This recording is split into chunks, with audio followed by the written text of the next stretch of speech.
ஓம் சாயிரா சாயிரா ஓம் சாயிரா சாயிரா ஓம் சாயிரா சாயிரா அன்பே சாயிரா பேரன்பே சாயிரா அகிலம் தளிக்க ஆத்மா விழிக்க அனுதினம் சாயிரா எங்கள் அன்பே சாயிரா ஒன்றே இறைவன் ஒன்றே பூமிக்கென்றும் என்றும் சாயிரா சரணம் சாயிரா நன்றே செய்து வாழ்வோம் நாம் ஒன்றே செய்து வாழ்வோம் அன்பே சாயிரா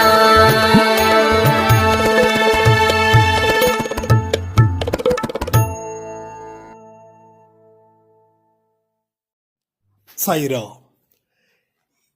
என் உயிரின் உயிரானவர்களே,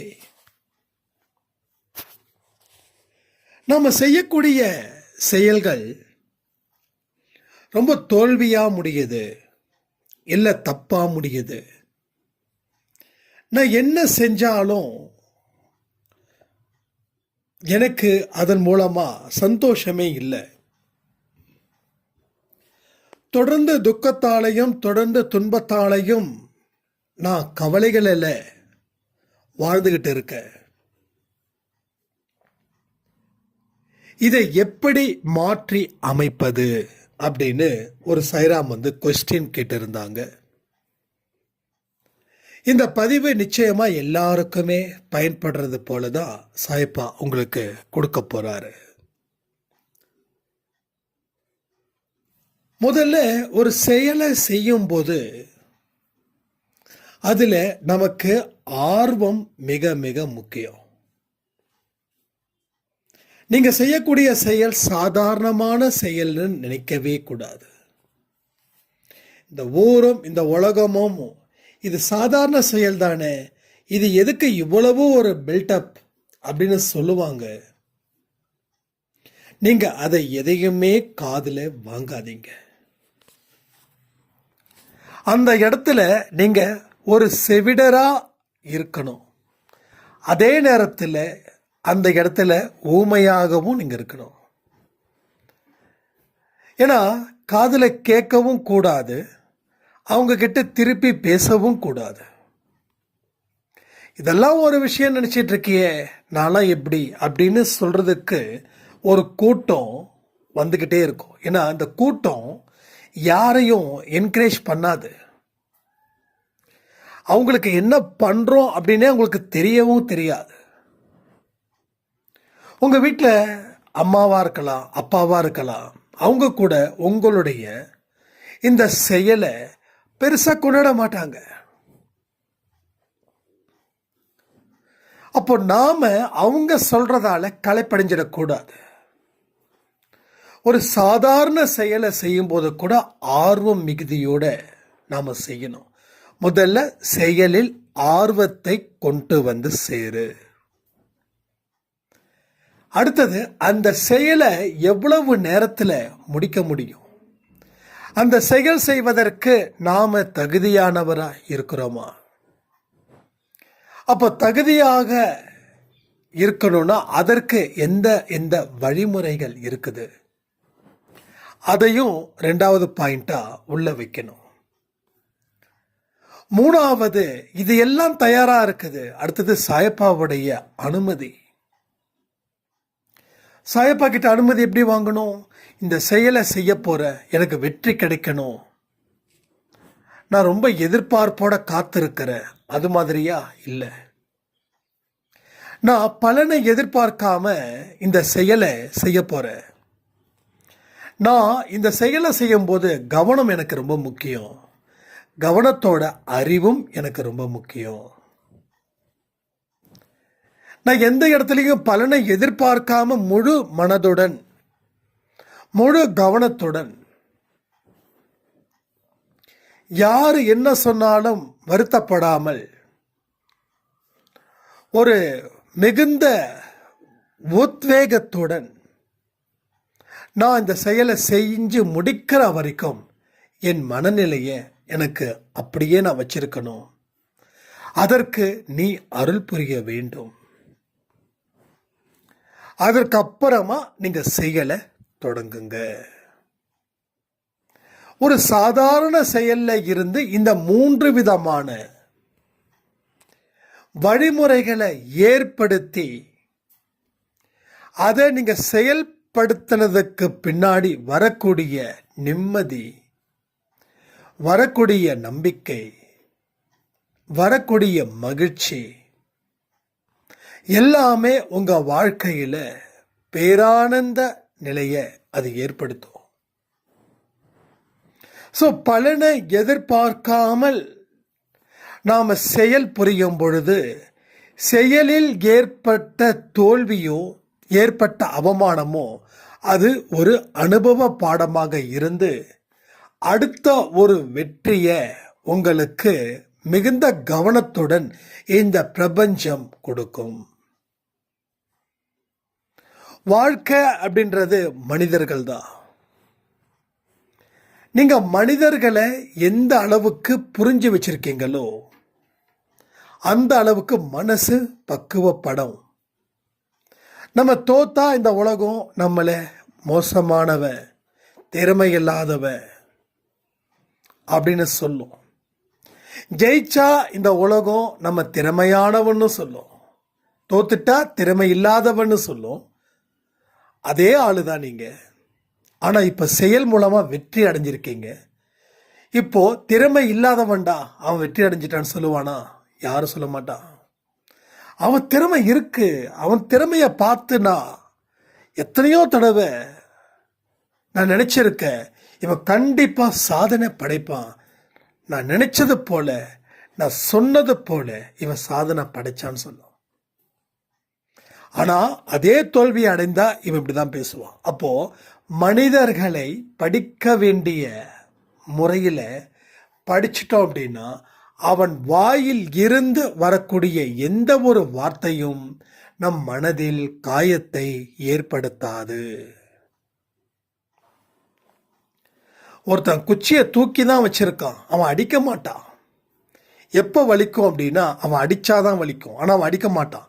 நாம் என்ன பண்ணுறோம், அவன் எடுத்து வச்ச குச்சியை, அந்த குச்சியை பிடுங்கி நாம் அடிச்சுக்கிட்டா வலிக்க தானே செய்யும். அதுபோல தான் அவனிடமிருந்து வரக்கூடிய வார்த்தைகள் உங்கள் மனசில் நுழைந்தாதான் அது காயப்படுத்தும்.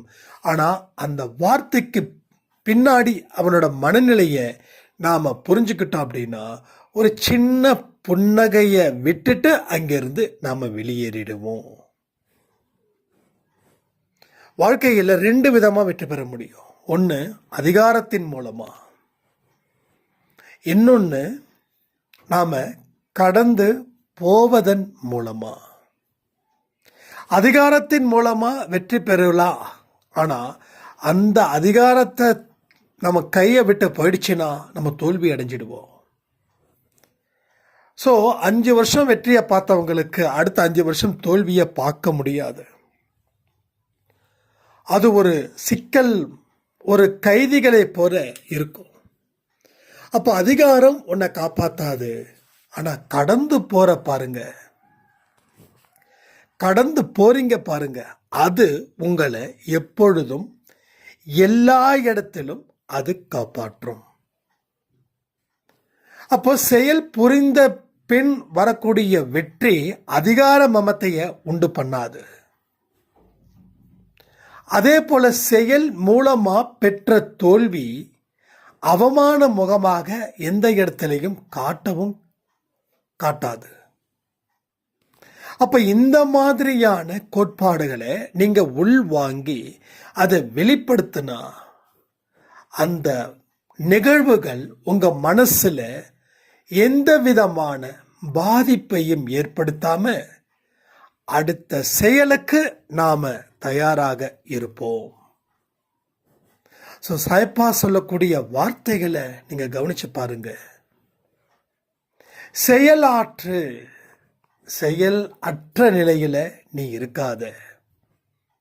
ஏன்னா செயல்கள் மூலமாகத்தான் நீ யாருன்னு இந்த உலகத்துக்கு காட்ட போற. உன்னை மதிக்காதவர்கள் கூட உன்னை மதிக்கணும் அப்படின்னா நீ செய்யக்கூடிய செயலில் தான் இருக்குதே தவிர நீ சொல்லக்கூடிய சொல்லுல இல்லை. ஏன்னா நம்ம நிறைய வார்த்தைகளை சொல்லியிருக்கோம், நான் அதை பண்றேன் இதை பண்றேன். அப்போ நீங்க யார்கிட்ட என்னென்ன சொன்னீங்களோ அது எல்லாமே அவங்கவங்க மனசுல இருக்குது. அவங்க மனசுல வச்சுக்கணுன்ற ஆசை இல்லை. நீங்க அந்த அளவுக்கு சொல்லியிருக்கீங்க, நான் இப்படி இருப்பேன் அப்படி இருப்பேன், அடுத்த 10 வருஷத்துல என் வாழ்க்கைய நீ நினைச்சு கூட பார்க்க முடியாது, அவ்வளவு சேஞ்ச் என் மைண்டில் இருக்கும் அப்படின்னு நம்ம சொல்லியிருப்போம். நம்மளுடைய செயலுக்கு பின்னாடி வரக்கூடிய தோல்விகள் முகமாக இருப்பதற்கு காரணமே என்ன தெரியுமா? நம்மால எதையுமே முடிவு பண்ணாம சட்டுன்னு நாம செயலில் இறங்கறதால மட்டுமே. பெரியவங்க சொல்லுவாங்க, ஆழம் தெரியாம காலை விடாத. அப்ப சொன்னது. அப்ப கூட நம்மளுடைய மனசு ஸ்ட்ராங்கா இருந்தது. அப்பவே சொன்னாங்க பெரியவங்க. ஆனா இன்னைக்கு மனசு ஸ்ட்ராங்கா இருக்கா? உடலை பலப்படுத்த ஜிம்முக்கு போறோம், ஆரோக்கியமான ஃபுட்டை சாப்பிட்றோம். ஆனா மனசுல இருக்கக்கூடிய பலகீனம் உங்க வாழ்க்கைய உண்டு இல்லைன்னு ஆக்குது. ஸோ மனதுக்கு பல துன்பங்களும் துயரங்களும் தொடர்ந்து நடந்துக்கிட்டே இருக்குது. ஒரு புண்ணு இருக்குது அப்படின்னா அந்த புண்ணு அதை டோட்டலா அழிக்கணும், அந்த புண்ணை சரி பண்ணணும்.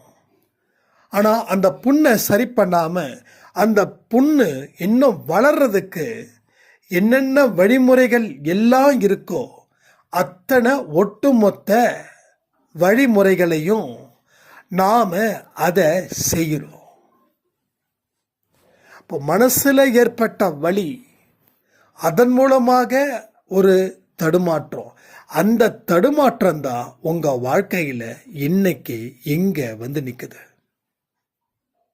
இந்த தடுமாற்றத்தை சரி செய்ய என்ன முயற்சி எடுக்க போறீங்க? கடவுள் மேல பழி தூக்கி போட போறீங்களா? இல்ல பிற மனிதர்கள் மேல பழி தூக்கி போட போறீங்களா?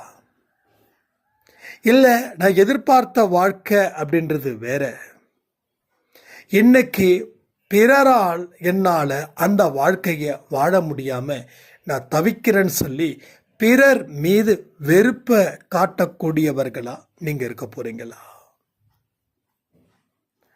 டெசிஷன் உங்களுது.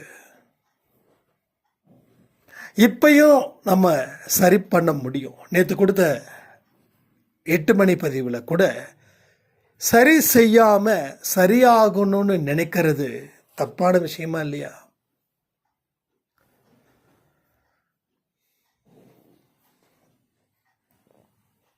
அப்போ நம்ம லைஃப்ல எதை சரி பண்ணணும்னு நமக்கு தெரியாதது, அடுத்தது சரி பண்ணக்கூடிய விஷயத்தையும் அது ஆட்டோமேட்டிக்காக சரியாயிடும்னு நினைக்கிறதும் எந்த புத்திசாலித்தனமான முடிவும் அல்ல. நாம பிறரை தெரிஞ்சு வச்சுக்கிற அளவுக்கு கூட நாம நம்மளை தெரிஞ்சு வச்சுக்கல. இது உண்மை, இது உண்மை. This is a truth. எல்லாரையும் தெரிஞ்சு வச்சிருக்கிறோம். ஆனா நான் என்ன தெரிஞ்சு வச்சிருக்கேன்னா, உங்க புதுசா வந்து குடியிருக்கிறவங்களை கூட நீங்க தெரிஞ்சு வச்சிருக்கீங்க இந்த 3-4 மாசத்துல. ஆனா உங்களை தெரிஞ்சு வச்சுக்கல. யாரை தெரிஞ்சு வச்சிருக்கணும்? உங்களை தெரிஞ்சு வச்சிருக்கணும். சரி, உங்களை ஏன் தெரிஞ்சு வச்சிருக்கணும்? எதனால உங்களை தெரிஞ்சு வச்சிருக்கணும்? உங்களுடைய பிளஸ் என்ன, உங்க மைனஸ் என்ன? இதை என்னைக்காவது நம்ம மனசுக்குள்ள நினைச்சிருக்கோமா? அடுத்தவன் பலம் என்ன, அடுத்தவன் பலகீனம் என்ன. நாம் ரொம்ப தெளிவாக சொல்லுவோம். தூக்கத்தில் எழுப்புனா கூட எதிர் வீட்டில் இருக்கிறோடைய பலம் என்னப்பா, எதிர் வீட்டில் இருக்கக்கூடிய பலகீனம் என்னப்பா அப்படின்னா சட்டுன்னு சொல்லுவோம். ஆனால் விழிப்புடன் இருக்கும் பொழுது ஒரு காலையில் 8 மணிக்கோ 10 மணிக்கோ நீங்கள் தெளிவாக இருக்கீங்க, தூக்க கலைப்பு இல்லை, உடல் ரீதியாக எந்த பிரச்சனையும் இல்லை, மன ரீதியாக எந்த பிரச்சனையும் இல்லை, உங்ககிட்ட உங்கள் பலம் என்ன, உங்கள் பலகீனம் என்னன்னா ஒரு 10 பாயிண்ட்டுக்கு மேலே எந்த பாயிண்ட்டையும் உங்களால் சொல்ல முடியாது. சில பேருக்கு அந்த 10 பாயிண்ட்டை கூட சொல்ல முடியாது. அப்போ உங்கள் பலத்தையும் உங்கள் பலகீனத்தையும் ஏன் தெரிஞ்சுக்கணும்?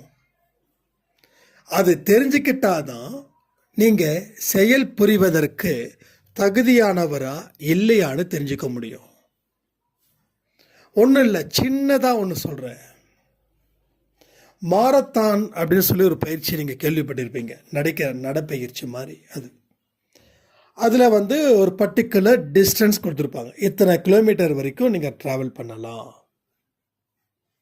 அப்போ யார் அத்தனை கிலோமீட்டர் வரைக்கும் வராங்களோ அவங்களுக்கு பரிசோ ஆறுதல் பரிசோ ஏதோ ஒரு சர்டிஃபிகேட்டோ அங்கே கொடுக்குறாங்க. அப்போது 10 கிலோமீட்டர்ஸ் நீங்கள் நடக்கணும். இது மாரத்தான் போட்டியில் இருக்கக்கூடிய ஒரு ரூல். இப்போ நீங்கள் 1 கிலோமீட்டர் நடந்தாலும் யாரும் கேட்க போகிறது இல்லை, 10 கிலோமீட்டர் நடக்கணும். அப்போ அந்த 10 கிலோமீட்டரில் நான் கண்டிப்பாக ப்ரைஸ் வாங்குவேன் அப்படின்னா நாம் முதல்ல 1 கிலோமீட்டர் நடப்போமா அதை யோசிக்கணும், 4 கிலோமீட்டர் நடப்போமா அதை யோசிக்கணும், 8 கிலோமீட்டர் நடப்போமா அதை யோசிக்கணும். அப்போ 10 கிலோமீட்டர் நீ நடந்திருக்கியா, நடக்க முடியுமா, நடக்க முடியாதா? இது எல்லாமே நம்மளுடைய கேள்விகளுக்கு பதில் நம்மக்கிட்டே இருக்கு.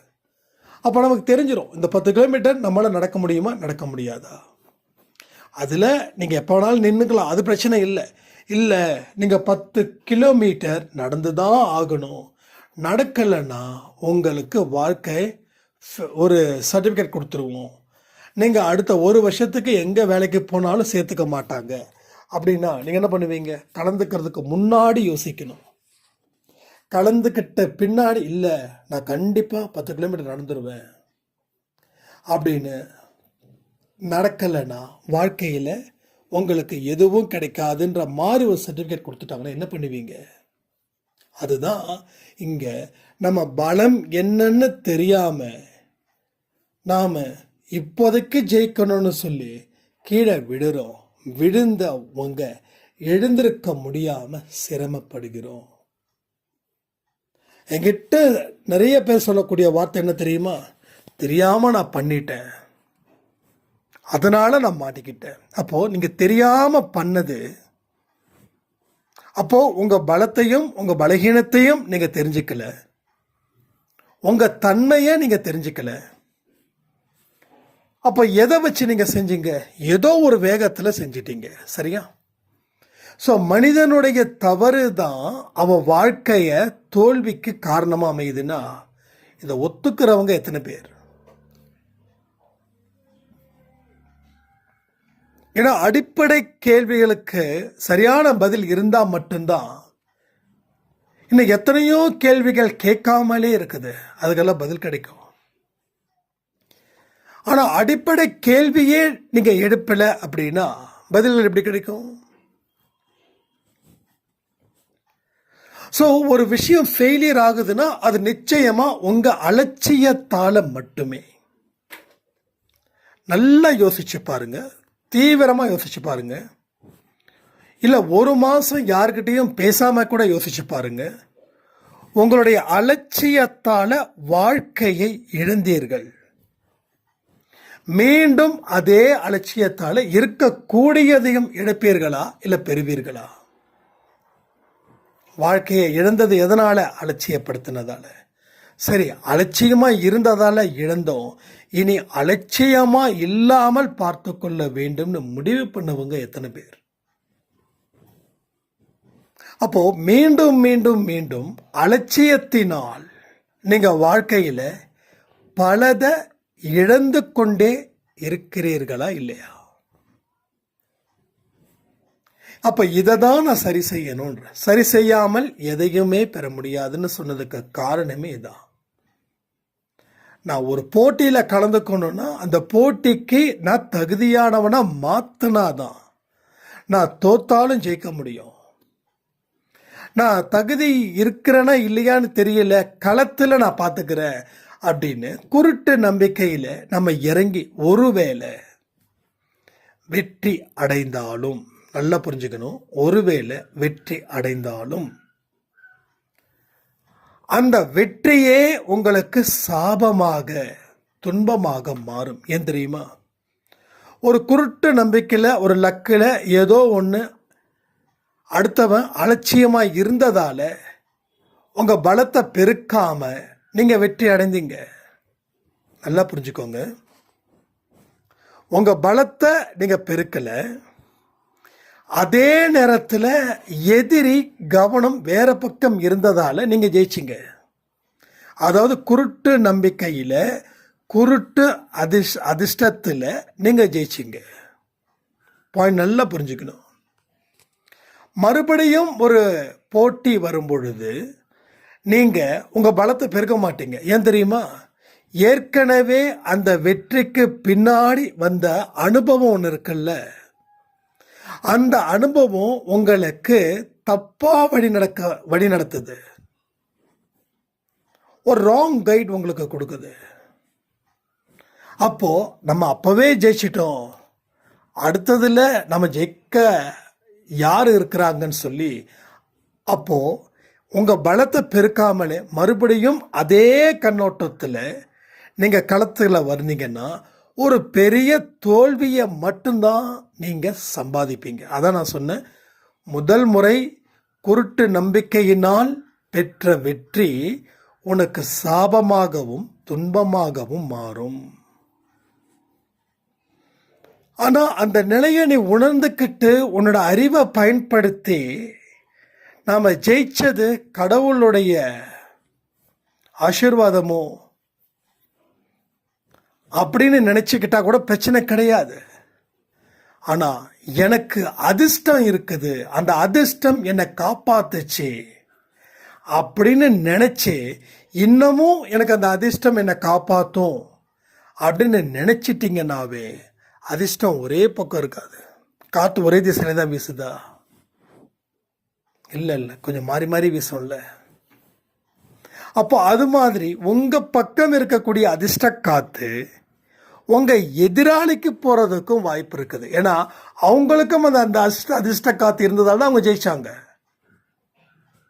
அப்போ உண்மையான அறிவை பயன்படுத்தி பெறக்கூடிய வெற்றி உன்னை கடைசி வரைக்கும் வெற்றியாளனாகவே பார்க்கும். நீ எவ்வளவு பெரிய தோல்விகளை சந்திச்சாலும் உன் தோல்வியை யாரும் பெருசுப்படுத்த மாட்டாங்க. ஏன்னா அதை தாண்டின சாதனையை நீ படைச்சதால.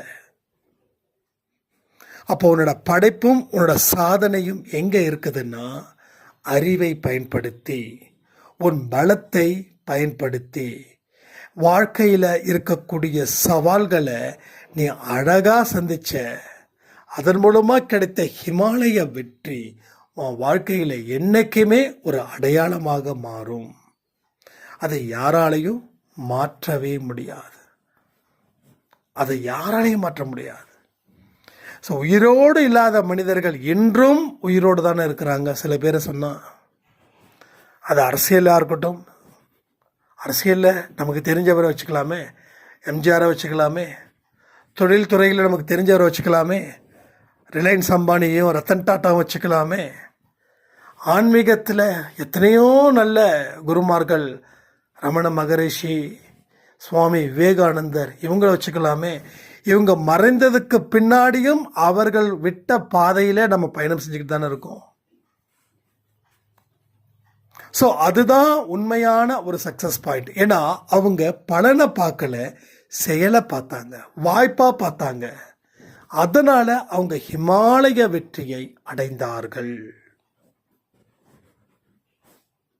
இன்னைக்கு நான் எதை விதைக்கிறேனோ அதுதான் அப்படின்னு நினைக்கும் போது நாம் விதைக்க தவறுறோம். அப்படியே விதைச்சாலும் அது நமக்கு நல்லது இல்லைன்னு தெரிஞ்சும் அதை விதைக்கிறோம். அதான் இந்த கோபம், போட்டி, பொறாமை, இதெல்லாம் எல்லாமே இருக்கக்கூடாது. ஆனால் இந்த உலகத்தில் கண்டிப்பாக இருக்கதா இருக்குதுன்னா அது அளவோடு வந்துட்டா பிரச்சனை இல்லை. அளவுக்கு அதிகமாக நீங்கள் கொந்தளிக்கும் பொழுது உடல் ரீதியாக, மன ரீதியாக பல வேதனைகளும் தடைகளும் வந்து கொண்டே இருக்கிறது. இதை எல்லாத்தையும் உள்வாங்கி விசேஷமான வாழ்க்கையை வாழணும்னா எல்லாத்தையும் வெளிப்படுத்துவதில் நீங்கள் சிறப்பானவர்களாக மாற வேண்டும் என்பது சாயப்பாவுடைய விருப்பம். கடவுள் இருக்கும் பொழுது நமக்கு எந்த ஒரு குறையும் வருவது இல்லை. கடவுள் இருக்கும் பொழுது எந்த விதமான அநியாயமும் நமக்கு நடப்பது இல்லை. அதையும் மீறி அநியாயமும் அதையும் மீறி கொடுமையும் நடந்தால் அதற்கு உரிய இழப்பீடை பலனாக உமக்கு தருவார். நல்ல வார்த்தைகளை டீப்பாக கவனிங்க. திரும்ப திரும்ப சொல்கிறேன், இது ஒரு ஸ்கிரிப்டை எழுதவோ இல்லை ஏற்கனவே எழுதி வச்ச ஸ்கிரிப்டை படிச்சோ இங்கே நான் சொல்லலை. உள் உணர்வின் மூலமாக வெளிப்படுத்தக்கூடிய வார்த்தைகள் தான் இவைகள். அதனால் நான் என்னை பெருமையாகவோ இல்லை வேற எதுவாகவோ நான் என்ன நினைக்கல. அப்படி நினைக்கக்கூடியவனும் நான் இல்லை. சுயம்புவா வரக்கூடிய வார்த்தைக்கு பவர் இருக்குது. இதை நான் சொல்லலை, அன்பே சாயில் ஒருத்தவங்க சொன்னாங்க. இது நீங்களா பேசுறீங்க அப்படின்னு நான் நினைக்கல. உங்கள் உள்ளுணர்வின் மூலமாக ஏற்பட்ட பிரதிபலிப்பு தான் இது. இது இந்த ஜென்மத்தில் மட்டும் இந்த அனுபவம் கிடைக்கல. பல ஜென்மத்தில் அனுபவசாலியாக நீங்கள் இருந்திருக்கீங்க. அதனுடைய வெளிப்பாடு தான் இதுன்னு சொன்னவர் 72 வயசு பெரியவர். அவர் ஆன்மீக பாதையில் இருக்கக்கூடியவர் தான். அவர் இது நடந்தது ஒரு 6-7 வருஷத்துக்கு முன்னாடி. வயசானவர், ரொம்ப வயசானவர். நம்ம ஒரு டைம் சொல்லியிருந்தோம், இது மாதிரி நம்ம அன்பே சாயில் யாராவது செக் எண்ணெய் தயாரிக்கிறவங்க இருந்தாங்கன்னு சொல்லுங்கள், நான் வாங்கிக்கிறேன், நமக்கு தேவையான அளவு வாங்கிக்கிறேன் அப்படின்னு. அப்போது ஒரு வயசான பெரியவர், ரொம்ப வயசானவர், அவரால் பேசக்கூட முடியல. அவர் சொன்னக்கூடிய அந்த இதுதான் இது. அதை வச்சு தான் நான் சொல்கிறேன். ஸோ எனக்கு எல்லாம் தெரியும் அப்படின்னு நான் பேசலை. எல்லாருக்கும் எல்லாமும் தெரியும். அந்த விஷயத்தில் நான் தெளிவாக இருக்கேன். என்ன சிலது மறைக்கப்பட்டது, நம்ம கிட்ட இருந்து எடுக்கப்பட்டது. எப்போ இது உன் சொத்து தான்ப்பா, உன்னை நீ சுயநினைவு இல்லாமல் இந்த சொத்தை ஒருத்தவங்க பிடுங்கிட்டாங்க அப்படின்னு சுயநினைவு வந்ததுக்கப்புறம் நமக்கு ஒருத்தவங்க சொல்கிறாங்கன்னா அந்த சொத்தை நாம் அடைவோம் இல்லை. அது போல தான் எல்லாருக்குமே எல்லாமும் தெரியும். ஆனால் அது மறைப்பொருளாகவோ இல்லை அங்கே இருந்து யாரோ எடுக்கப்பட்டதாகவோ இருக்குது. 7ஆம் அறிவு படம் அது லாஜிக்காக அது படம் நான் பார்க்க நிறைய விஷயங்கள் நம் முன்னோர்கள்னால் அந்த படத்தில் முன்னோர்களாகவே சொல்லியிருப்பாங்க. நான் என்ன சொல்கிறேன், நான் தான் எனக்கு முன்னோரும் எனக்கு பின்னோரும். ஏன்னா மறுசுழற்சி ஒரு பிளாஸ்டிக்கு இருக்கும்போது ஒரு மனுஷனுக்கு இருக்காதா? மறுசுழற்சி எல்லாமே ரீசைக்கிளிங் தானே ஆகுது. ஒரு 700-800 கொடுத்து ஒரு பிளாஸ்டிக் சேர் நல்லா வாங்குறீங்க. ஒரு 3 வருஷம் வேலை செய்யுது. அந்த பிளாஸ்டிக் சேர், நாற்காலி அது எல்லாமே உடையுது. உடஞ்சதை நீங்கள் வீட்டில் யூஸ் பண்ண போகிறீங்களா என்ன? அதை தூக்கி பழைய பொருள் வாங்குறவங்க கிட்ட கொடுக்க போகிறோம். அவங்க 5-10 கொடுக்குறாங்க. வாங்கின பொருள் 1000, கொடுக்குற பொருள் ஒரு பிளாஸ்டிக் சேர் 30 ரூபா. ஏன்னா அது யூஸ் இல்லை, அது பயன் தரலை. சரி, அது எங்கேயாவது தூக்கி போட்டுருவாங்களா? அப்போது நம்மக்கிட்ட பழைய பொருளை வாங்குறவர் என்ன பண்ணுவார், போகிற வழியில் இருக்கக்கூடிய ஹோல்சேல் கடையில் விற்றுருவார். நம்மக்கிட்ட 30 ரூபாய்க்கு வாங்கி கொடுக்குறாருன்னா அவர் அந்த கடைக்கு 60 ரூபாய்க்கு கொடுப்பார். ஏன்னா அவர் பெட்ரோல் செலவு, அவருடைய வருமானம், அது நமக்கு எந்த குறையும் சொல்ல முடியாது. சரி, அங்கே வாங்கி என்ன பண்ணுறாங்க, ஒரு பெரிய ஒரு மிஷினரியில் போட்டு அதை எல்லாத்தையும் உருக்குறாங்க. உருக்கி அங்கே இருந்து எவ்வளவு கிலோ அந்த ரா மெட்டீரியல், அதாவது பிளாஸ்டிக்கு உண்டான ரா மெட்டீரியல்ஸோ அது யார் என்னென்ன கேட்குறாங்களோ அங்கே கொடுக்குறாங்க. அது மறுபடியும் பயன்பாட்டிற்கு வருது. எது நீங்கள் வாங்கின நீங்கள் பழைய பொருள் கொடுத்தது மறுபடியும் வேற ஏதோ ஒரு மனுஷனுக்கு அது போய் சேருது. அப்போது அதனுடைய தன்மை திரும்பவும் ரீயூஸ்டாக வருது. அதே போல தான் நான் தான் எனக்கு முன்னோர்களும் நான் தான் எனக்கு பின்னோர்களும். நான் மறுபடியும் இந்த பூமிக்குள்ளே போகிறேன், மறுபடியும் இந்த பூமியில் இருந்து நான் வரேன். ஒரு தாய் வயிற்றில் நான் வரேன், கருவாகி நான் வரேன், அவ்வளோதானே. இதில் குழப்பமே இல்லையே. ஸோ முன்னோர்கள் செய்த பாவம் உன்னோட தாத்தாவோ முப்பாட்டனோ இல்லை, நீ தான் அந்த பாவத்தை செஞ்ச. அந்த பாவத்துக்கு உண்டான தண்டனையை மறுபடியும் இதே மண்ணில் பிறந்து அந்த துன்பத்தை அனுபவித்து சுத்தமாகி மீண்டும் இந்த அந்த பூமிக்கு போயிட்டு மறுபடியும் இந்த பூமியில் நீ அவதரிக்கிற. பண்ணிய பாவத்தை போன ஜென்மத்தில் தீத்தாச்சு, இந்த ஜென்மத்தில் சிறப்பான வாழ்க்கையை நாம் வாழ்ந்துக்கிட்டு இருக்கிறோன்னா அதான் உண்மை. இன்னைக்கு நீங்கள் நினைக்கிறீங்க இவ்வளவு துன்பம் இருக்கே, இவ்வளவு துன்பம் இருக்கே, இவ்வளவு நரக வேதனை இருக்குதுன்னு. ஆனால் இதை விட போன ஜென்மத்தில் மோசமான சம்பவத்தை, மோசமான அனுபவத்தை நீங்கள் அனுபவிச்சிருக்கீங்களே, அது உங்களுக்கு தெரியாதா? இன்னைக்கு நமக்கு முழுசாக இருக்கும், 2 கை இருக்குது, 2 கால் இருக்குது. எத்தனையோ மனிதர்கள் அது கூட இல்லாமல் இருக்காங்களே. அதை யோசிச்சு பாருங்களேன். எத்தனையோ மனிதர்கள் அடுத்த வேளை சாப்பாட்டுக்கு வழி இல்லாமல் இருக்காங்களே. நான் 2 நாளைக்கு முன்னாடி நான் வாட்ஸ்அப்பில் ஸ்டேட்டஸ் வச்சுருந்தேன். ஒரு குழந்தை வெறும் சாப்பாடு மட்டும்தான் இருக்குது, தண்ணியை ஊற்றுது, பிசைஞ்சு அவங்க பாட்டிக்கோ இந்த குழந்தைக்கும் சாப்பிடுது. ஆனால் நமக்கு சாம்பார் இருக்குது, ரசம் இருக்குது, தயிர் இருக்குது, ஆனாலும் குறையும் இருக்குது. சரி, இந்த 3 வேளை சோறு உங்களுக்கு கடவுள் கொடுத்தாரு. அந்த பையனுக்கு அவன் சாப்பிட்றத பார்த்தா, நம்ம ஸ்டேட் இல்லை, ஐ திங்க் ஏதோ கொஞ்சம் வேற ஸ்டேட்டு, பட் அந்த குழந்தை அந்த சாப்பாடை பார்த்தவொடனே பரபரன்னு தண்ணியை ஊற்றி பிசைஞ்சு சாப்பிட்றானே. அந்த சாப்பாட்டில் உப்பு இருக்கா, காரம் இருக்கா, புளிப்பு இருக்கா? ஸோ டேஸ்ட்டு எதுவுமே இல்லை. சாப்பாடு நல்லா இருக்குதான்னு கூட தெரியல. கெட்டுப்போன சாப்பாடை கூட சாப்பிட்ருக்கலாம். ஆனால் அவனுக்கு பசி தீரணும். ஆனால் நமக்கு இதை தான் யோசிக்கணும். அப்போ நாமளும் அந்த மாதிரி தான் வாழ்ந்திருப்போம் போன ஜென்மத்தில். அதனால தான் இந்த ஜென்மத்தில் இந்த அளவுக்காவது கஷ்டத்தை அனுபவிக்கிறோம். அடுத்த ஜென்மத்தை நம்ம இன்னும் சிறப்பாகணும்னா இன்னமும் நாம் செய்யக்கூடிய தவறுகளை நாம் திருத்தினால் ஒழிய வாழ்க்கையில் எதுவும் நடக்காதுன்னு சொல்லி இந்த பதிவை நான் முடிக்கிறேன். ஜெய் சாய்ராம்.